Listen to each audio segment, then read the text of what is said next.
Hi, today we're going to do a deep dive into Asteroids-Style movement, also known as Rotate and Move. This movement style gets its name from the 1979 Atari game of the same name. If you're looking to build a top-down space shooter and you want to rekindle some fond memories from your 80s childhood, this is the movement style for you. Asteroid-Style movement is a top-down movement style where you can either rotate your character or move them forward in the direction they're currently facing. There's some variations across games, including the ability to back up or having varying levels of inertia, but they all share two key commonalities: rotating your character and moving forward. As with everything I cover, our goal is not just to show you how to implement this, but why it works the way it does. We'll build the hello world of this movement style, talk about how it works, and then take it further by introducing variations into our two movement mechanics.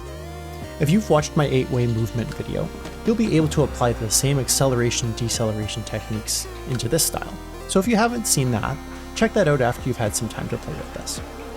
This video will be using Godot 4.3, but any version of Godot 4 will work fine. While you won't be able to copy-paste this code into Godot 3 or other game engines, the core concepts will still apply. I'm also assuming that you have a basic familiarity with Godot, including the basic syntax of GDScript. If you don't, check the description below for some recommended videos before continuing. I also recommend downloading the example starter project located in the description below. This will set everything up so that you can focus on learning this topic. The example project creates a basic 2D scene with a camera and character body 2D, which will be moving around the scene. Input controls are defined for left, right, forward, and backward, and have WASD, arrow, and joystick bindings. Let's get the bare minimum built. As I mentioned before, the two key points are rotation and forward movement. Let's handle the rotation first. We're going to use our left and right inputs to control our rotation. We can get these inputs by using the input.getAxis function. GetAxis takes two variables, a negative input name and a positive input name. We're going to enter left for the negative and right for the positive. If the left input is pressed, then the output of this function will be -1. If the right input is pressed, the output will be +1. If neither input or both inputs are pressed, then the output is 0. Behind the scenes, input.getAxis is just reading both of the inputs provided and subtracting one value from the other, and it's doing this using the input.getActionStrength function. Let's now write our doRotate function. We'll get our rotation amount and then multiply it by our rotational speed. We're going to move this into a variable to make it easier to read the code and easier to work with in the future. We also need to account for delta time, so we should multiply the result of this by delta. This means that our rotation is done per second rather than done per physics frame. Finally, we can call the rotate function on our character, passing our rotation amount in. If you decide to put random numbers in here just to toy around, you may not get the results that you expect. It's worth noting that rotation is defined in radians, not degrees. One full rotation, or 360 degrees, is equal to 2 pi radians, or about 6.282. This is also represented by the Greek letter tau. Godot has predefined constants for both tau and pi, and also provides helper functions in order to convert easily between degrees and radians. It's common to multiply or divide by these two constants to get a value that makes sense to you. In this case, I'm just going to set our rotation speed to pi, which means that our character will rotate 180 degrees or 1/2 rotation every second. If I wanted to have a quarter rotation every second, then I could set this to pi divided by 2. Let's try this out now. Opening up the game, we can see that our character moves clockwise if we press our right input, and moves counterclockwise if we press our left input. Great! With rotation out of the way, let's build the forward movement. For a movement style true to the original, there is no backwards movement, only forwards movement. If you want to move backwards, you're going to have to rotate 180 degrees and then move forward, which would bring you back to where you came from. Remember I mentioned that input.getAxis is really just calling input.getActionStrength for each of the two inputs behind the scenes? That means for a single input, our forwards movement, we can simply call input.getActionStrength and use that to determine if we're moving forward. Input.getActionStrength will return 1 if we're holding down our forwards input, and 0 if we're not. Our character faces to the right, and so we can multiply the result of this by vector2.right to get our velocity.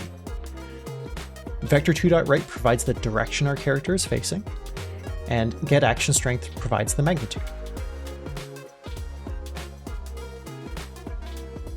This is really slow, isn't it? Well, you're right. What we've done here is we've set our velocity to, at most, 1 pixel per second. To get a more reasonable speed, we can create a new variable that tracks the desired speed of our character. This variable is in pixels per second. We then multiply our input by this variable. Much faster. Let's try rotating.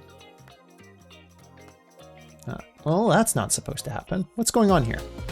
Well, put simply, our velocity doesn't care about the rotation of our character. We told our character to move to the right, and well, it's going to move to the right. What instead we want is to move in the direction our character is facing. Put another way, we want to move in the forward direction from the perspective of our character, not from the perspective of the game world. The missing piece of the puzzle in our velocity calculation is the rotation of our character. We want to rotate our velocity the same amount that our character is rotated. Our movement amount and our speed variables are scalar values. They don't provide any sort of direction here. Instead, we get our direction from the vector2.right vector that's here.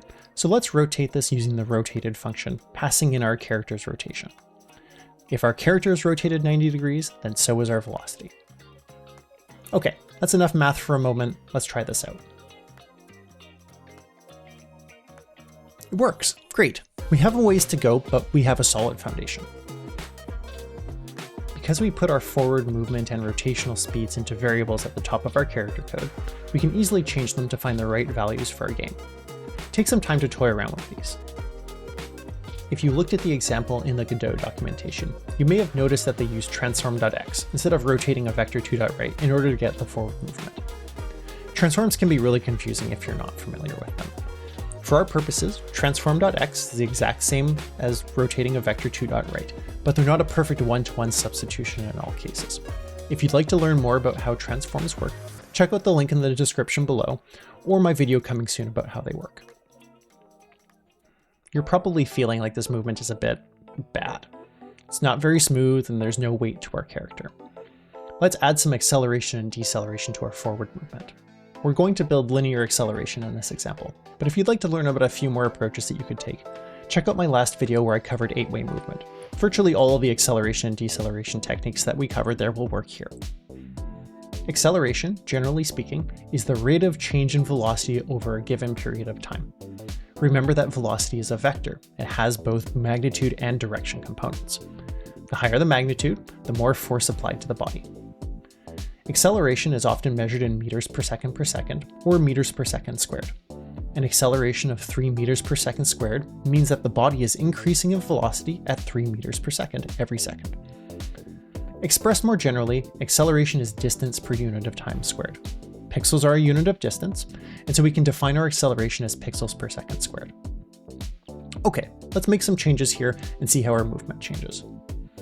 Because we're applying acceleration and not setting the speed, we first want to add to our velocity instead of setting it. Well, that's way too fast. Why is that? Well, we're still working with our max speed here, which is currently set to 400. Ignoring the invalid units for a minute, this means that our character will increase their velocity in the forward direction by 400 pixels per second every physics frame. Godot defaults to 60 physics frames per second, and so we're going to move really, really fast after only 1 second. We're using the wrong variable here. What we're missing is a definition of how much we want to accelerate. Let's create a new variable to define our acceleration. In order to make this independent from our physics frame rate, we'll need to multiply it by delta to give us the correct units whenever we use it.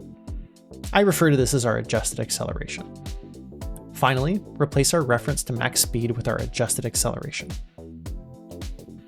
Okay, one step closer. This is feeling pretty good. It might be all that you need. Notice how there's no limit to how fast you can go though. We've removed our reference to max speed, and so if we still want to use this, we can limit our velocity using the limit length function on vector 2. Limit length looks at the length of the vector, and if it's longer than the specified length, shortens it accordingly. You can think of this as a max function, but for a vector's length. Alright, we now apply linear acceleration at a reasonable rate with an upper limit.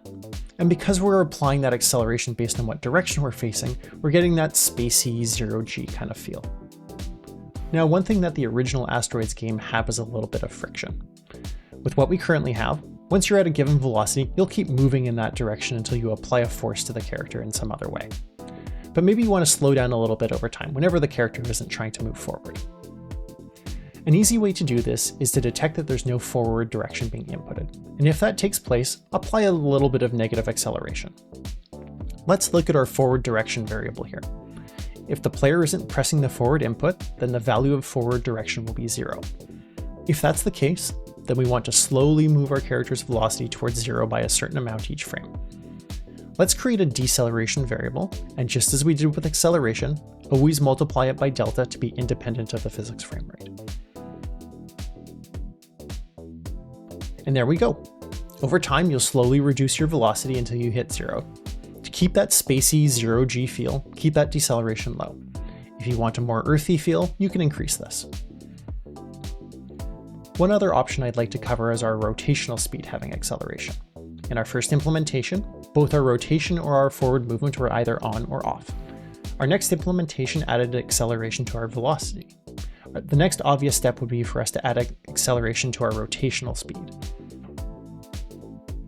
Unlike velocity, the rotation property on our character is simply how much your character is rotated, not how much the rotation is changing over time.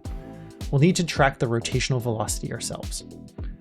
Create a new internal variable named rotational velocity, which will be in radians per second. We'll then change our rotation by our rotational velocity variable instead of the rotation direction we were previously doing. At this point, implementing the rotational acceleration is essentially the same as our velocity's acceleration. We create a new variable to define our rotational acceleration, apply delta to it for radians per second squared, and then change the velocity and rotational velocity to reflect how we adjusted it. Finally, we can limit the rotational velocity using the clamp function. Clamp takes a value and the upper and lower bounds. If the value provided goes outside the range you define, it returns a value brought back within that range. Our range in this case would be between our negative rotational speed and our positive rotational speed to account for rotating both clockwise and counterclockwise. If we just use the min or max function to limit rotation, then we would only limit our rotational velocity in one direction, not the other. Finally, let's add in automatic deceleration when we're not inputting a rotation direction. Just like our velocity, we detect when there's no input, and then treat it as a negative input. For linear velocity, we could simply set this to a negative number, and that was good enough. But for our rotational velocity, we can have both negative and positive values depending on which direction we're rotating. So how do we negate what's already in there? The trick for this is to use the sine function. The sine function takes an input and then tells you if it was negative, positive, or exactly 0 by outputting -1, +1, or 0. Let's get the sine of our current rotational energy and then invert it by multiplying by -1. Now, I personally feel like there's lots of opportunities for rotational acceleration to ruin otherwise great movement. A slow rotational acceleration makes your character feel really unresponsive, especially when you have a high maximum rotational velocity. Similarly, a really high rotational velocity makes it really hard to put your character exactly where you want them. Now, I found like value around 1 rotation per second squared was a good amount. Any higher than that, I felt like I was spinning out of control. Whatever value you pick here, take some time to really try and dial it in. And we're done. We've got a strong framework for our movement style here, and we've also built in several easy to change variables to tweak the feel. We could increase our acceleration for a more go-kart style feel, or slow it down to give our character some weight. We could adjust our maximum speed depending on how much control we want the player to retain, or remove the speed cap entirely. We could adjust our friction amount depending on how much we want our character to slow down naturally. We could also toy around with the rotational speed and acceleration, just as we talked about. You could even have velocity impact how much you rotate, slowing down your rotation the faster you're moving. What you have here are building blocks, and how you decide to put them together is up to you. I hope this has helped you gain a better understanding of how to implement asteroid-style movement in Godot. If you have any questions, feel free to ask them below, or join me on my Twitch streams where I do the research for these videos. Thanks for watching, and we'll see you next time.